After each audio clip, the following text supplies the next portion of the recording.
Hey, everybody. Welcome back to Ready, Set, Quest. I'm David Guthrie. I have with me Paul Salimo. We're back for another series that we're calling Table for Two, where we're playing two-player games together, two-player role-playing games, which feels a little strange not being at a table full of people, but it's intimate and it's exciting, and it's if you haven't seen the vampire, our playthrough of a 1,000-year-old vampire, check it out on the channel.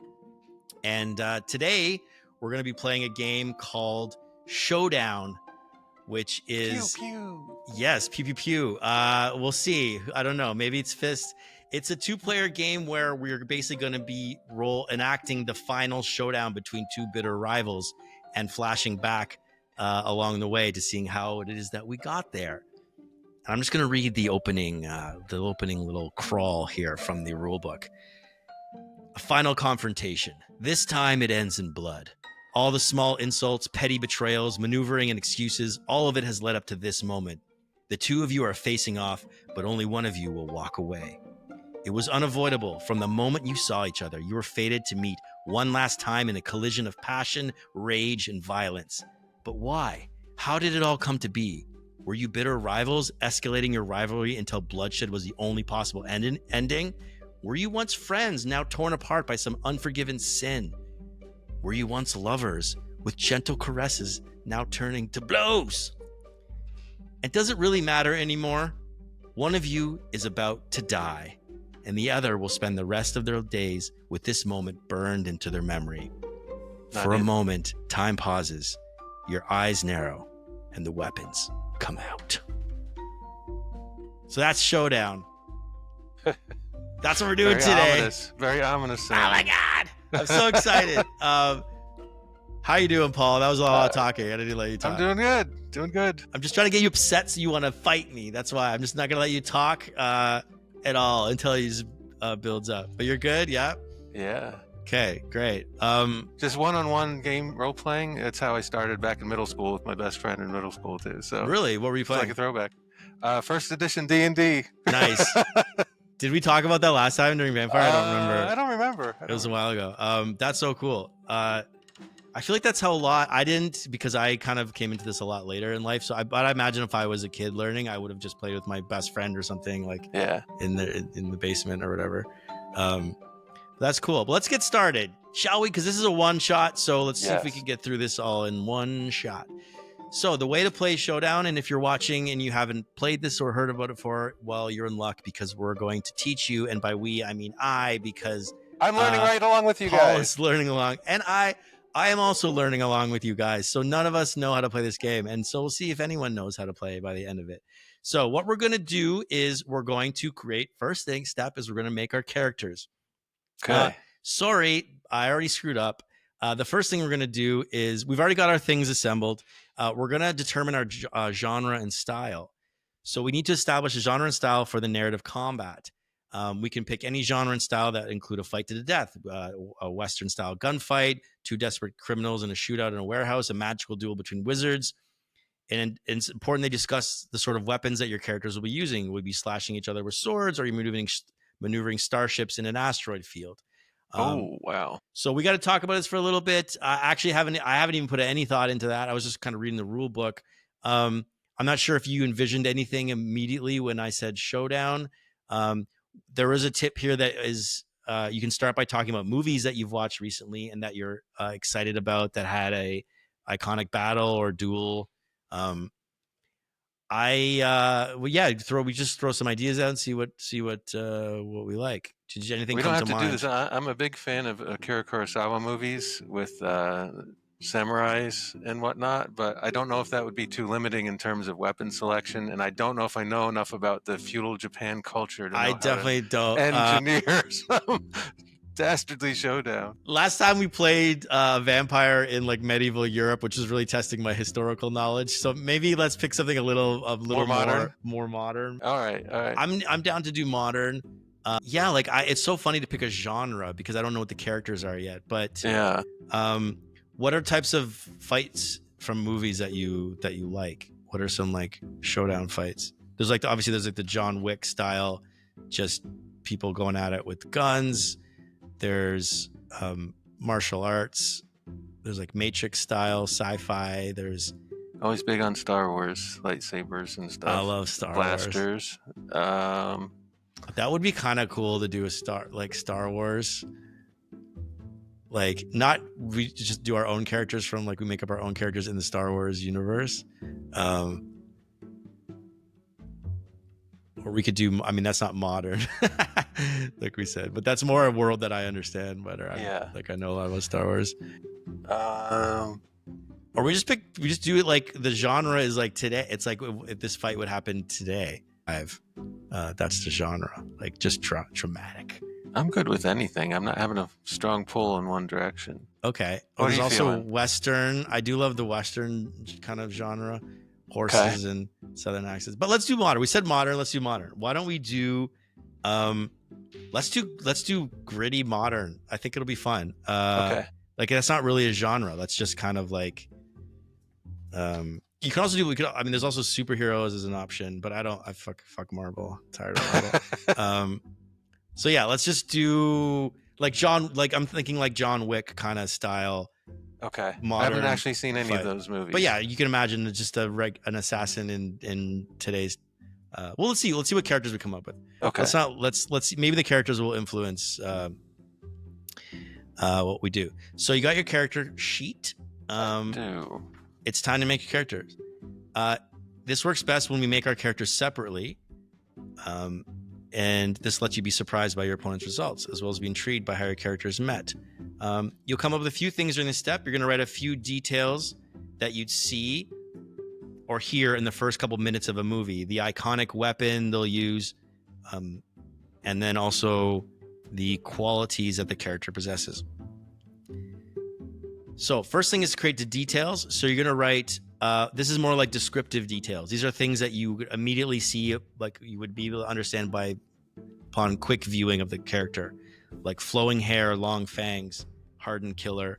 And then you're going to create a weapon, and then you're going to create qualities.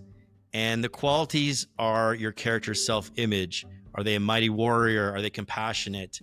And I don't know if you have the rule book in front of you, but on page 8, it has some like tips for things. What are you proudest of? Being a brilliant strategist, welcoming strangers, calm under pressure.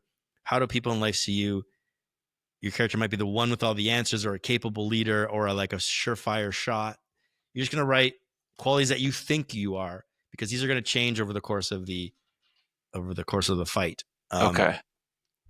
So through the magic of editing, we're going to fast forward, and we'll see you in a second with our characters built. Okay, and we're back. The magic of editing has brought us here. We made some characters. I guess we're going to go through them, and I think it'll be easiest if while one person is saying the other person, you should take them, write down the other character on the other sheet you have here. That way, because we're going to be scratching things off and changing it, so it'd be good to know. Well, why don't you go first? Guests first. Tell me about your character. My character's name is Jerry Strickland. His weapon is a Glock 9mm. Shit. And he also carries brass knuckles. Oh, damn. He's in his mid-40s. He's a divorced ex-cop. He wears a trench coat. He's got a grizzled beard. He usually smells of bourbon. He wears a trench coat. He has a grizzled beard. 5 o'clock shadowy kind of thing. Yeah. And he smells of bourbon. That's a good quality. And his life goal is to reunite with his daughter. He lost custody. Do you have any more for qualities? For qualities, I think that I am independent, observant. So reunite with daughter would be one of your qualities, because the details are like specific visual characteristics. Anything that's not like a thing that I can see in 3 seconds upon looking at you is not a detail. That's a quality. Even ex-police is technically not a detail, but you can leave it in there for now. Okay. So go ahead. You're independent. So independent, observant. I have persistent and moral, but let's replace persistent with reuniting with daughter as a life goal. Great.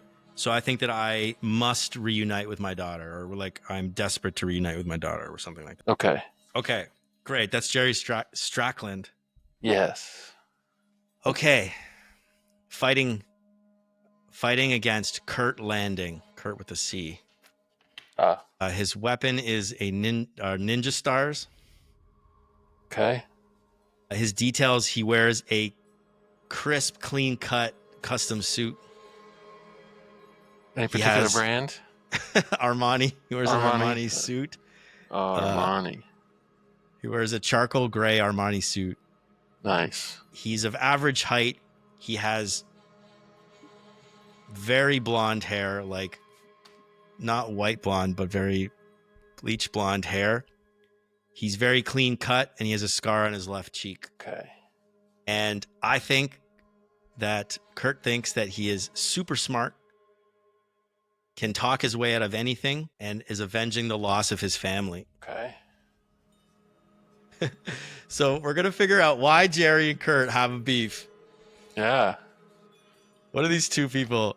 I had envisioned Kurt as a lawyer too, which is interesting because you said you're an ex-cop. So like, I feel like that might come into play. My brain's already churning on some things. Yeah. Well, we'll see, because the dice will decide who decides what. So we've created the characters. Love it. And now we're going to begin the duel.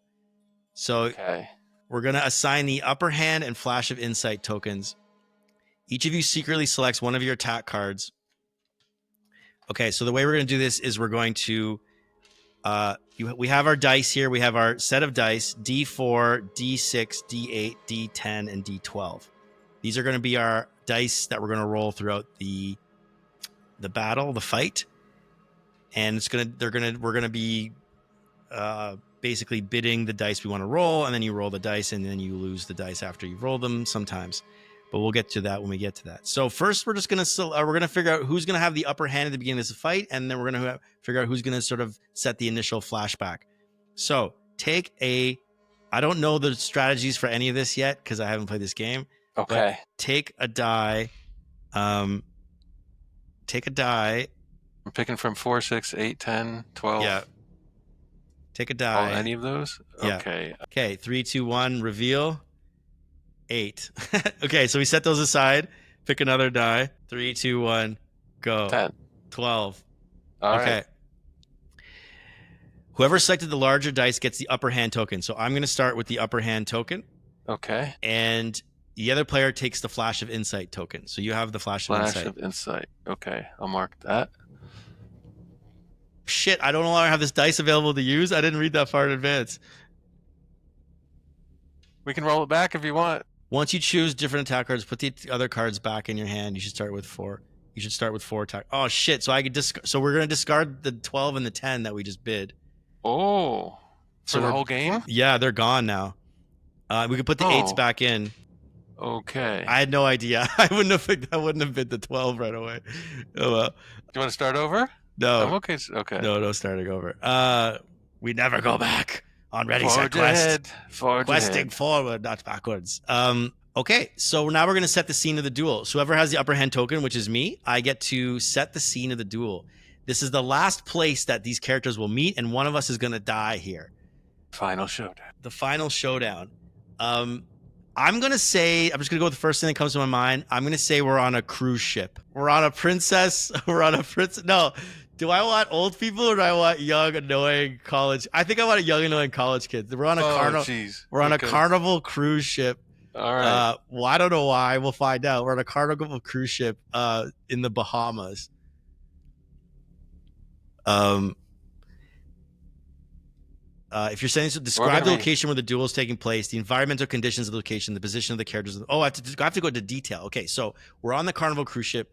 I think on the Lido deck. Yeah, I don't know what that means. What that is. The Jared Leto deck. It's Jared Leto is sunbathing. No, that's canon now. Jared Leto is there for some reason, and I think that the showdown is taking place at night, on the pool deck where the big ass freaking water slide is, and I'm gonna say What else do I get to describe? I think we're going to be ruining a lot of people's vacations, and I'm into it. Yeah, we'll see. They already ruined ours probably because they're annoying college kids. So the environmental conditions, I'm going to say it's nighttime. It's tropical weather, and it's a nice summer night. And the characters could be just showing up and starting off, or they're already in the middle of the action. In any case, they haven't been hurt yet. And I think one of us is going down the slide. Okay. That drops off into the pool below. And so someone's in the slide, and we'll figure that out maybe. Talk about how your opponent's character is at a disadvantage. Okay, so so you're going down the slide. You are literally going down. I'm going down the slide. I'm in my suit. I've just come from dinner inside the cruise ship. I put my suit on and I walked out, and I'm waiting for you at the bottom of the slide as I see you coming down the slide into the pool. Trench coats and pools do not mix. I'll just let you know that up front. Yeah. I'm not sure Glocks and pools mix either. I don't know.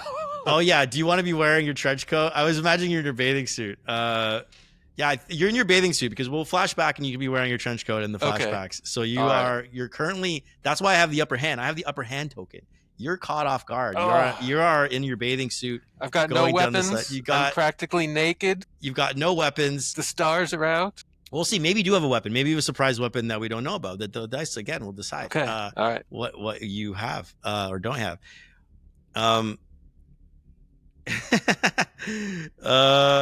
So you can ask clarifying questions if you want, but I feel like that's pretty much where we're at with the. Are there other people in the pool? Are there other people around? Yeah, I think there are some drunk college kids in the pool, fucking around, and maybe there's a band. There's a band playing on the pool deck as well. I don't know why we're gonna start this fight in front of all these people. That was not what I was expecting, but we're going to figure out why I have to kill you, or I think I have to kill you now. And same with you. Like, why do you feel like you have to kill me today? Who gets to narrate that part?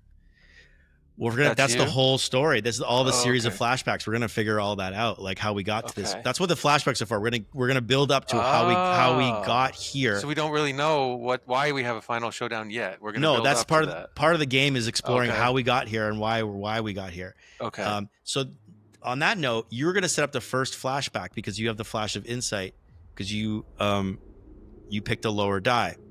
Okay. So you are going to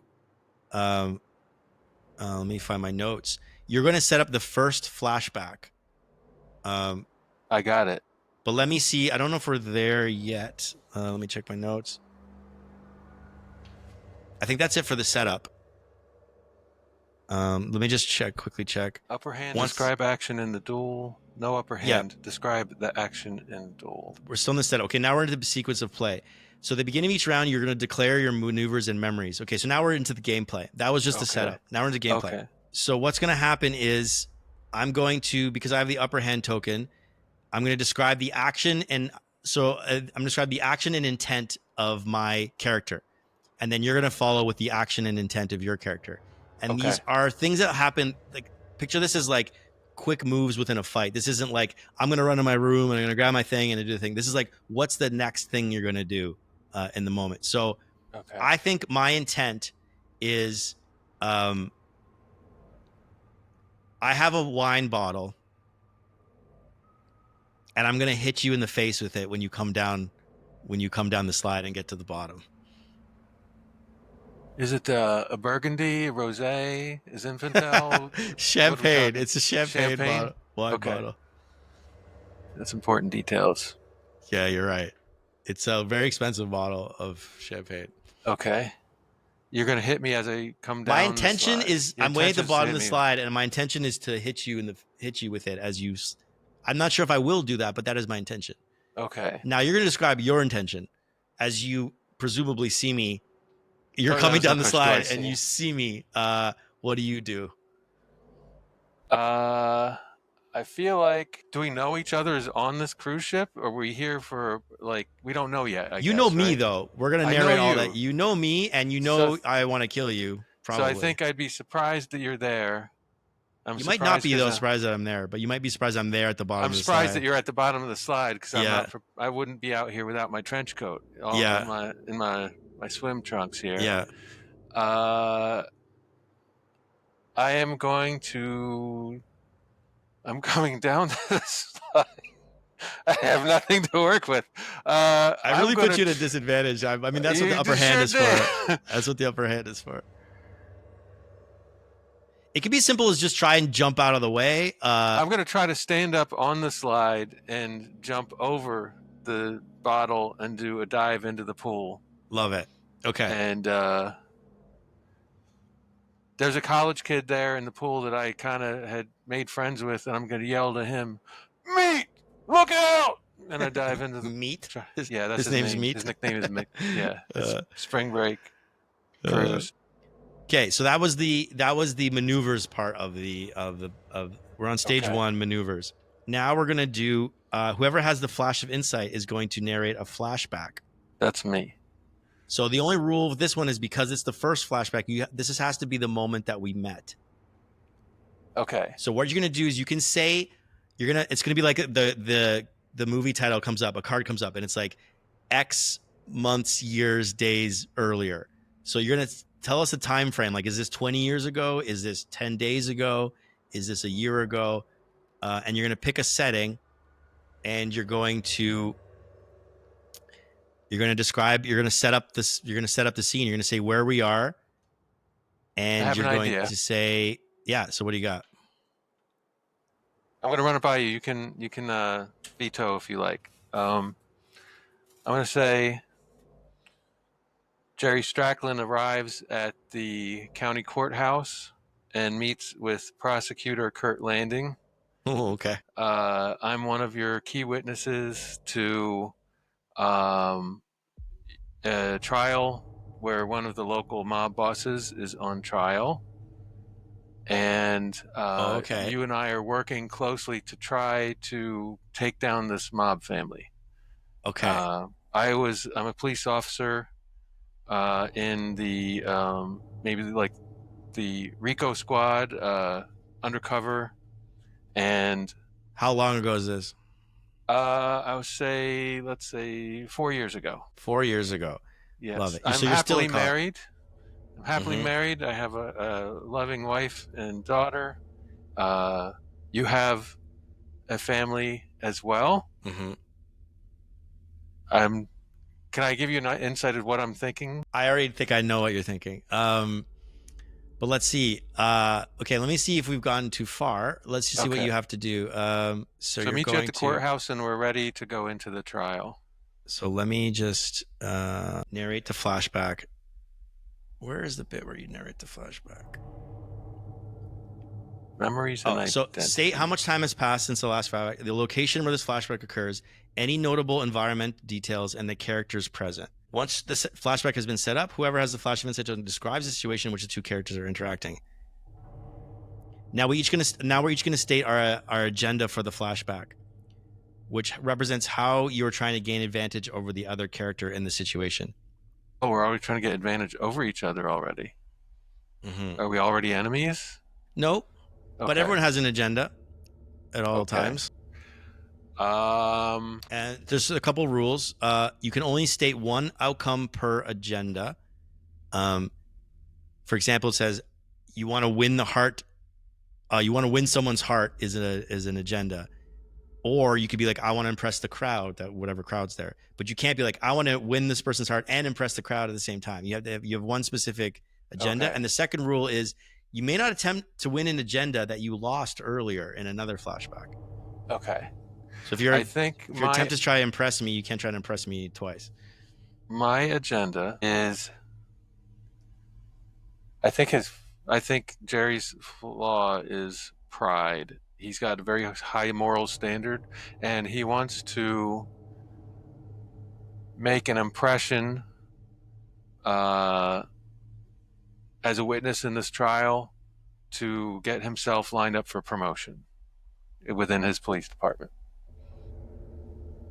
Yeah, sorry, say that one more time. He wants to get himself lined up. He wants to impress as a key witness and be like seen as the pivotal a Right. member of this prosecution to get himself a promotion. Um, yes. And my agenda is going to be I want you to. It's very acting. Like, this is like acting exercises. It's like, what's your scene objective? I want you to. Um, my objective is to get you to trust me. I think I need you to trust me so we can move forward. Um, well, let's narrate. Let's just. There's no role playing this game, but again, like the vampire one, let's add a little flavor. So why don't we just like go through the opening sequence of this first meetup. I'll let you kind of, because you have the control of the flashback, you can kind of GM this scene a Okay. little bit. Like, so if you want to add NPCs coming in or out, or move say where we are or whatever, describe, I'll let you have control because you have control because you have the flashback token. So you can set the scene and then let me know when I can start talking. All right. So we're at the courthouse, and there's a lot of press out there, a lot of photographers and reporters, and you've already arrived at the courthouse, and you're kind of cooling your heels waiting for me. I'm kind of running late, and this is the opening day of your. This is like your big day. Maybe you're like district attorney or something, or like your lead prosecutor of this. And this has been a long operation. I've been deep undercover, and I've finally come out of undercover to be a witness here. Oof. And This is the first time we're meeting because you were undercover. yeah. I've been feeding you information and Got it. Okay. coming out from undercover. Worked with you a little bit on getting some of this background. So I'm showing up for the trial. And where are we exactly? On the front steps? Are we like in the courthouse? you're right outside. You're outside the courtroom, kind of looking at your watch. You know, where is this guy? Where is this cop? You know, my whole persecution rests on this guy. You walk up and you see this like really well put together, clean cut guy with really striking blonde hair in a perfect charcoal gray Armani suit, and he's smoking outside of and he's looking at his gold. He's looking at his, not a gold, it's a Rolex. He's got a Rolex and he's looking at it and he's smoking. He looks up and he sees you. See a very grizzled guy, trench coat, kind of handsome, neatly cut beard for now. Yeah. And he approaches you, extends his hand. You must be Kurt Landing. It's good to meet you. I'm Jerry Strackland. Good to meet you in person. Jerry Strackland. Yeah. Jerry Strackland. Wow. He holds his hand out. Shake your hand. Shake your hand back. I have to say, wow. The stuff, I've read all the reports. You went deep, my friend. Well, so many resources and time have been put into this investigation. I admit I did some things I never thought I was capable of doing, and I would never want to do. But for the greater good, I had to do some things I'm not proud of to get the dirt. We've all had to do things we're not proud of. This is a war, man. Definitely. You're a soldier, and we're all soldiers in this war. I just want to say, what you did is very impressive. It's remarkable, actually. Like, thank you. You've made my job a little easier, I must say. I'm still kind of working my way back out of that life, and I'm trying to reconnect with my family. We're seeing some rough patches. I'm in counseling, but I think I'm in a solid mind to be your star witness here. Well, I think we're going to do some good here.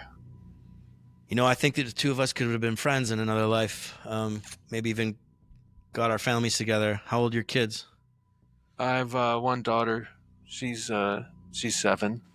Oh, I got an 8-year-old daughter. Oh yeah. Yeah. Maybe we could have a barbecue or something sometime. But Jerry. maybe once we get into the pacing of this trial and get some Jerry. free time. Yeah. Yeah. What? Yeah. Jerry, did you hit your head? There's going to be no hanging out. You're going into witness protection after this. I'm never going to be able to talk to you ever again. Witness protection. Of course. That was we never discussed that. I talked with my commander and said I was hoping to get into the leadership role in the Ryko squad here. I know I can't go back undercover, but I was told that I would. Jerry, for the safety of you and your family, we're going to have to put you deep. We're going to have to hide you somewhere far away. I just spent the last 6 years undercover. Keep your voice down. Listen, Kurt. I just spent the last 6 we years don't know undercover. who's listening. I missed that birthdays of my child. I'm sorry about that, Jerry. This isn't my call. I thought you would have known this. This has been mishandled. We're going to have to discuss this later. I know we got the trial coming. I'm going to have to talk with my wife.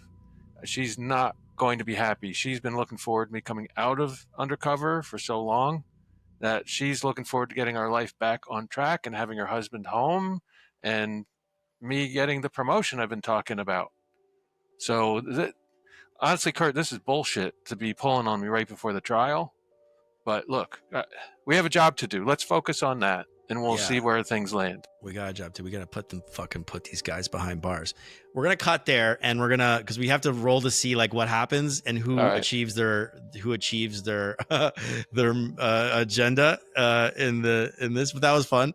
Wow. They're already kind of antagonistic. I mean, I wasn't expecting that. I wasn't trying to go there, but it just from barbecues to fucking you. I mean, it's not my problem. Okay. When the two scenes are set, now we're going to attack each other. So you'll be fighting for success in both the duel and the flashback. So what you're going to do is you're going to, now we're going to select our attack cards from our hand. So from the pool of dice that you have, I took the 10-sided out, right? Yeah, I guess I don't need this set of dice. I only need my attack dice. So I'll lose my D12. Bye-bye. That sucks. You're going to take a die out and you're going to, you're going to take a die out. Do we lose this die when we use it? You lose this die if you have the lower. Okay. If you have, whoever has the higher dueling result takes the upper hand token. After we roll. And then so whoever rolls higher is going to keep the upper hand token, and then they don't lose their die. All right. So, and there's cards we can play after we reveal our dice. So that's these stance cards. We'll get into that. So we're each going to pick a die. Oh man, this is stressful. Okay. 3, 2, 1. Yahtzee. 12. 8. Okay. So keep that as there for a second. Okay. Now we're going to adopt a stance. So if you have the upper hand, you may now adopt a stance by playing a stance card from your hand. And keep in mind that your stance card will be used up. That's these 4 stances here. Yeah. Dirty trick, mighty blow, skillful attack, and superior maneuver. Okay. And you have upper hand right now, so you get to pick one of those if you want. I'm going to pick skillful attack. Okay. So I'm going to cross that off, which gives me +1 to one dice and -1 to the other, which I get to choose after rolling. Okay, so now we're going to roll our flashback and action. So get your 2 dice and make sure you know which one is which. Wait, 2 dice? Yes, because you're going to roll your attack and your flashback dice. They're both D12? Yes. Okay. Whatever dice you pick. Whatever I picked. Okay. So you know which color is which, right? Yes. Clear is attack. Okay. Purple. So we're going to roll them same time? Double 12s! No. Yeah, right. Double 6s. Double 6s. Okay, so I'm going to choose after rolling. Okay, so I rolled an 8 for my attack and a 4 for my flashback. So I'm going to win anyway on that. So it doesn't matter because you rolled 6s. Yes. So it doesn't matter. My stance doesn't matter because I can't affect the outcome of either dice with my +1. Okay, so you won the attack, so you keep the upper hand token, right? So let's go through this. Both of you roll your dueling dice and your flashback dice. Whoever has the higher dueling result takes the upper hand token. Okay, so that's me. So I keep the upper hand token. That's you. Whoever has the lower flashback result takes the flash of insight token. So you get both. That's also me. This is bullshit.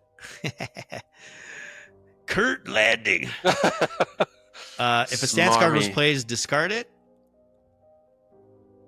And inflict pain and suffering is the next step.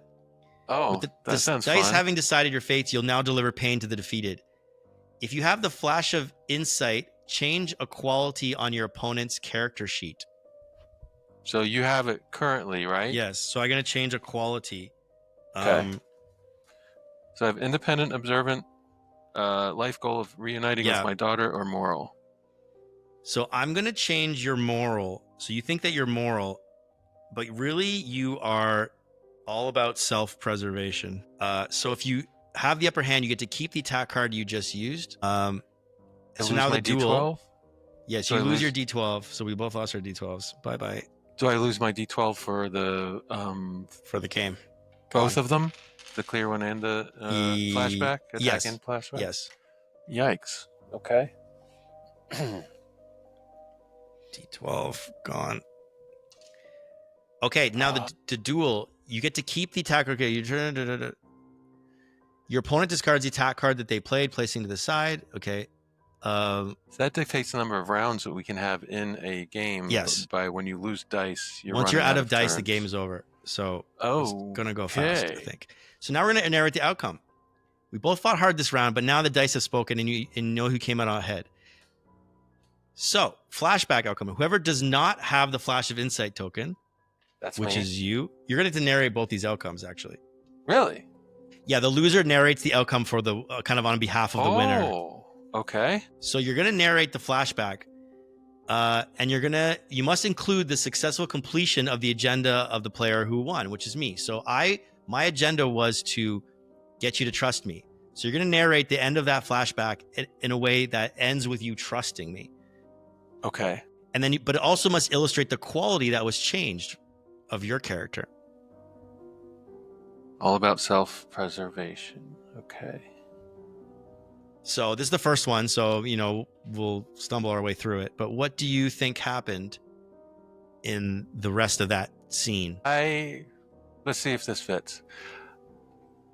I think you're a very savvy prosecutor and you have a lot of experience, and you know that having a key witness who's maybe on edge is not the best course of action for your prosecution. So you want to make sure that I feel secure and safe and content, and I'm thinking about the trial rather than thinking about having to go into witness protection. So I think before we, at some point in the proceedings, you're going to come and say, look, you made some good points. I'm going to talk to your commander and make sure that we can work out something where you don't have to go into witness protection. And I'm going to trust you because that's what I really want to believe. Mm-hmm. And I'm about self-preservation. And I know if I go into witness protection, that's going to cause some big rifts with my marriage. Oh, interesting kind of self-preservation. It's like marriage preservation. I'm going to buy your story that we'll take care of you. Don't worry about witness protection. We'll take care of it. And let's just focus on the task at hand. And your commander, he's talked highly of you. I've worked with him in the reports and stuff, and he's going to line something up for you. So I'm going to trust you on that. Okay, and that's the end of that scene. We probably head off into the courtroom, that's end of day one. Dueling outcome. Now we're going to go back to the duel. We flash back to the duel. We see that scene play out. I convince you, probably over the smoke. We walk into the courthouse. You trust me. Okay. But whoever does not have the upper hand token, which is you, must narrate the successful completion of the action of the player who is holding the upper hand. Okay. So my intent was to hit you with a champagne bottle. So you have to succeed on that. So, I have to narrate your success of that. Yes, you narrate my success. Something to keep in mind is that you must also include the stance that was used. So I used a skillful attack. Okay. So you must try and add a skillful attack into the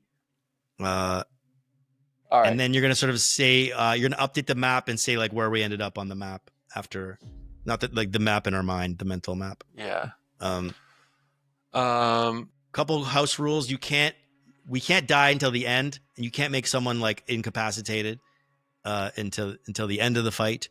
And you can't narrate something that goes against the qualities that we currently have. So if one of my qualities is super smart, you can't narrate that I'm doing something completely stupid. For example, trying to read my own writing here. Can talk your way out of anything and avenging loss of your family, and you're super smart. Okay. So I'm coming down this pool slide, and I see you there with a champagne bottle, and you do not look like you have good intentions. And my eyes kind of get wide. I'm like, oh shit! And I try to like stand up on the slide as I'm coming down, and try to launch myself out of range of you hitting me. And I yell, "Meat, look out!" Because I've been partying with these college kids and hitting on the college girls like a loser, and I like launch myself up into this arcing dive to get away from this swing, and you do a skillful maneuver where you like wing this champagne bottle. You were not going to be able to hit me with it, so you wing it through the air, and it collides with me mid-air, and I kind of do this awful careening splash belly flop into the pool. Nice. Probably maybe your nose is bleeding, something probably hits you in the face. A little disoriented. I've probably had a few too many bourbons, and I'm trying to like wade myself out of the pool to get out of this pool. Okay, I love it. And so now I'm standing at the bottom of the slide without my champagne bottle, and you're like in the pool with a bloody nose floating. And people probably are starting to be like, "Wow, what the fuck? What the fuck?" And Meat's like, "Yo, dude, that was cool, dude." All right, that was round one of the fight. So now we go back to the first round, and whoever has the upper hand, round two begins. Round two. Whoever has the upper hand will describe the action in the duel. I'm trying to kill you, so I think that I am going to jump into the pool with my suit on, and I'm going to try and drown you while you're in the pool. Okay. I'm going to try to swim out of the pool to the stairs to get to the pool deck and find a way to arm myself. Yeah, that's smart. Okay, and now flash of insight. I get to narrate or set up the next flashback. Okay. This is definitely the harder one. I'm gonna cut. So we started 4 years ago, and I'm gonna cut to a week later. So week into the trial. A week into the trial. Okay. This is your first day on the stand, I think. Okay. And you are you've been sitting and watching the trial for a week, and I don't know, do witnesses are allowed to do that? I guess you could, right? Yeah, I'm a police officer. I could probably be there. So I think we're in the men's washroom, about to go into the trial, and you need to tell me and I'll tell you my agenda first. My agenda is to get you to say everything, to convince you to just go out there and just lay it all out. All right. And so my agenda is supposed to be something to get an advantage over you that will help in the long run here? Yeah, it just says that you are... Okay. Sorry, whoever has a flash of insight, which I have, states this character's agenda for flashback, which represents how he's trying to get advantage over the other character's situation. This can be direct action against the other character, provoking the other character into a particular action, or manipulating one of the broader situations. Then the other player states his character's agenda in the same way. I guess to be more specific, to maybe help with the context, I think the head boss is like, and you can tweak this if you want. I'm picturing that you have stuff on a lot of the people, but you also have some incriminating information on Lucas Scarabini, the head of the family. Yes. And I think that you've been unwilling up to this point, even through our practice sessions, to go there and say what you know about Lucas Scarabini. But I'm like trying in the washroom, trying to convince you that no, your duty is to like throw this guy under. We need to get him. That's the tag we need, not all his henchmen. And I think, having been undercover for so long, and working with these mobsters and stuff, I've built.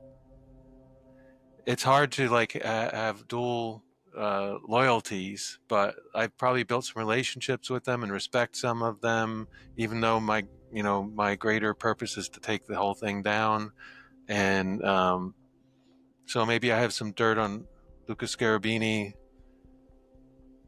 that I've been holding off because I feel like I don't totally trust the law enforcement side of it. Maybe I've kind of gone a little rogue, or maybe struggling with that. So I have this information that I know that you want, that it's kind of like my insurance policy of, if you want this info, I need assurances. So my purpose is going to be, I need a solid commitment that I'm not going into witness protection, and I will be reinstated in the police force before I give up this Lucas Scarabini info. Okay. So we're standing in the washroom. There's no one else around. I checked all this. Kurt checked all the stalls. I'm gonna say you're I'm gonna add this little flavor. You're kind of like panicking a little bit and nervous. And I brought you in here, and I'm like, Jerry, don't back out on me now. I know you got something on Scarabini. I need you to go in there, and I just need you to lay it all down. I need you to lay down all the cards. This is our ticket. I can smell it. We've got him. We got him on the ropes, man.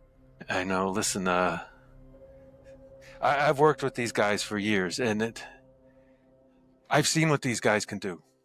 And I'm totally on board with trying to dismantle this operation, but I've seen what Lucas Scarabini does to people who cross him. So if we don't have a slam dunk, he's going to come after my family. He's going to come after your family. So if I'm gonna totally take this golden goose out, I need real assurances from you that I'm going to be taken care of. Because I know they take care of their people when they're loyal. I need to know that I'm going to be reinstated in the force. Jerry, I'm going to get the position I've been looking for. I'm not going into fucking witness protection. That's going to ruin my marriage. But if I go on that stand and I give you everything I have, how do you want me to assure you? Get a contract. Yeah, you're a lawyer. I don't know. I can't. You're up on the stand in 10 minutes, Jerry. Give me your word. Shake. You have my word. Shake. He holds his hand out. Shake it. Are you a man of honor? What do you got, Jerry? Look, you got him snorting cocaine off of a hooker in downtown Minnesota. You got him apparently bribing a city official. All circumstantial. He knows who's coming after him. You came in because you said you had concrete evidence. You came back in. Where is this? What is it? Kurt, I'm going to just tell you straight. He knows who's coming after him. He knows that you're the DA. He knows that you're the one who's going to be prosecuting him. And he knows when this trial starts, everything is hinging on you. It's not hinging on me. He's called in outside help.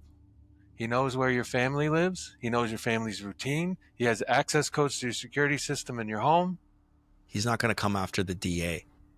Jerry, I need you to wake up. You're the key to this whole thing.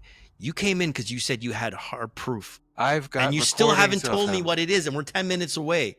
That's what it is. If you want assurance, if you want a goddamn contract drawn up, I'll write one on this fucking toilet paper right now. But you gotta you gotta tell me what it is that you know about Scarabini, and then you gotta go in there and tell the whole fucking world. I have. All right, we're gonna cut there. Before you say what it is, we're gonna cut there. because I don't know Okay. if you're going to say it or not. We're going to let the dice decide whether you say it or not. All right. So that is our flashback sequence. And now we're going to roll. So we're going to pick. You're going to select your attack dice. Yeah.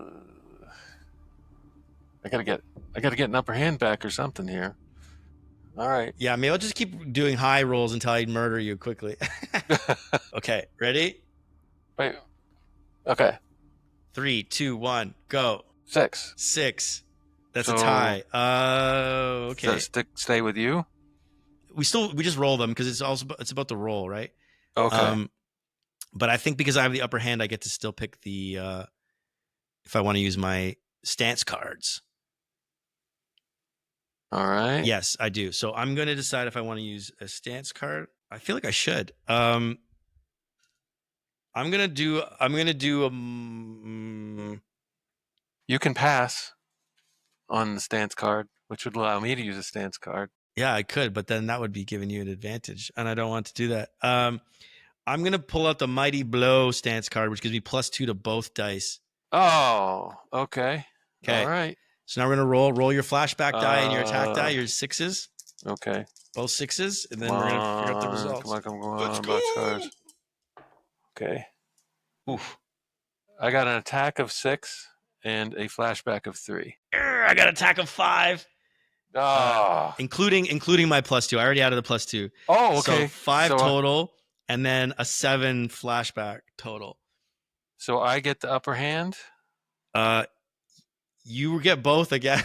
Now both go to you because. Wait, what was your roll for? Oh, flashback 7. Both. So the lower person gets the. Okay, so you get both. Okay. You get the flashback and insight, and you get the upper hand. Okay, so now we're going to inflict pain and suffering. Flashback and revelation. So now you're going to change one quality of mine. Let's see. So you have super smart, can talk your way out of anything, and you're avenging the loss of your family. Trying to think what would be applicable here. The qualities come into play for the flashbacks. It's basically for everything, but yeah, primarily for the flashbacks. I want to say I'm going to change super smart to overly confident. Yeah, that sounds about right. Okay, so I lose my D6s now because you keep your D6s. Oh, good. Okay. Because you have the upper hand token. Nice. Fight's swinging back to your way. So now I'm going to narrate the outcome of that flashback. Okay. Flashback outcome. Got it. Okay. Including how that I became not super smart, but overly confident. So your agenda was to get assurances, right? Get assurances of my reinstatement in the force before I give up my big info about the Lucas Scarabini. Okay, so I'm going to say that. Okay, I'm going to say that I was in a moment of overconfidence, I overpromised. Woo! My flights are flashing. And I gave you, without you telling me what I needed to know. Okay, even better.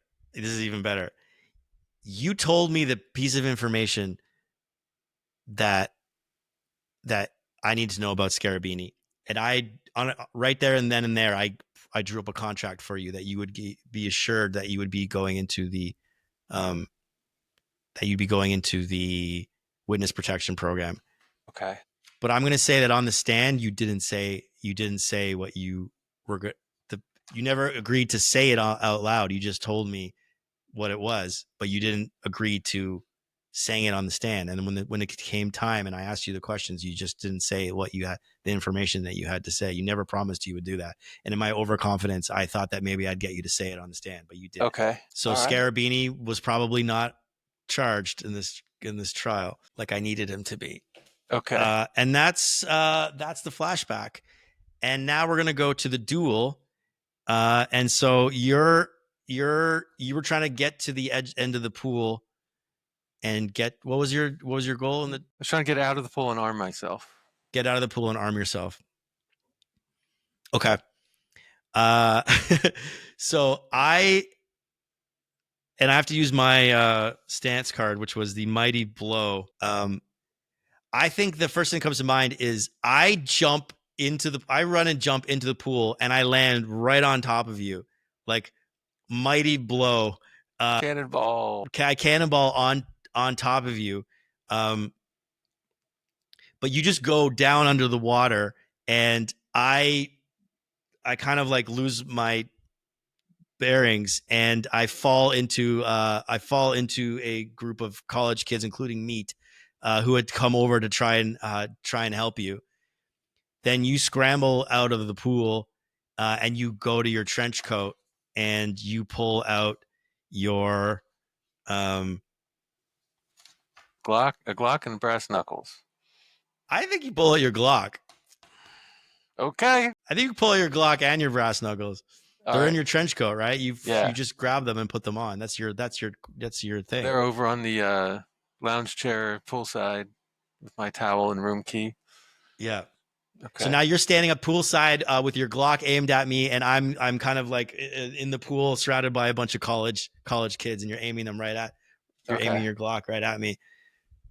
Everyone's panicking now. All right. Woo! And things are getting tense. Things are getting tense. And will you shoot everyone up on the pool deck? Will you kill me? Will Kurt kill you?